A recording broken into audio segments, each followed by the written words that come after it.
नारद भाई हथ ॿधी विनती करण लॻो त हे परचोत्तम तव्हां कृपा करे मूंखे विष्णु भॻवान जे पूजा जी विधि ॿुधायो।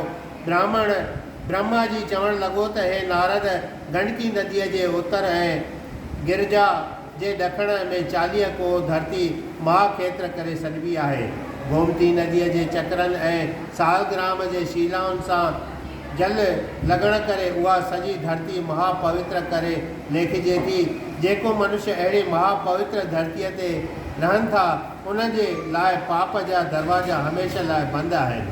अहिड़ीअ पवित्र गोमती नदीअ जो जल संख में भरे जेको पुञ आत्मा भॻवान जे मूर्तीअ ते चाढ़े उन्हीअ जल जा छंडा जिन जिन मानुखनि खे हणनि था तिन जा ब्रह्म हत्या जहिड़ा महापाप बि मिटिजी वञनि था ऐं उन्हीअ खे हज़ारनि अश्वमेघ यज्ञनि जो फल मिले थो।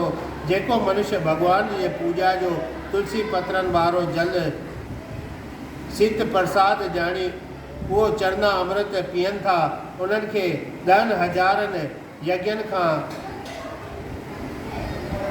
यज्ञनि खां करोड़े गुणो वधीक फल प्राप्त थिए थो। सालग्राम जी मूर्ति कहिड़ी बि भगल टुटल छो न हुजे तॾहिं बि पूॼण जे लाइक़ु आहे। ब्रह्म हत्या आदिक पाप नाश करण वारी आहे। जा मूर्ति पीतांबर ओढ़ियल हुजे, बनमाला पहिरियल हुजे ऐं महीन द्वार जे चिन्हनि वारी हुजे, उहा मोक्ष मुक्ति जी दाता आहे, रिधिन सिधिन जे ॾियण वारी आहे। बोल श्री कृष्ण भगवान की।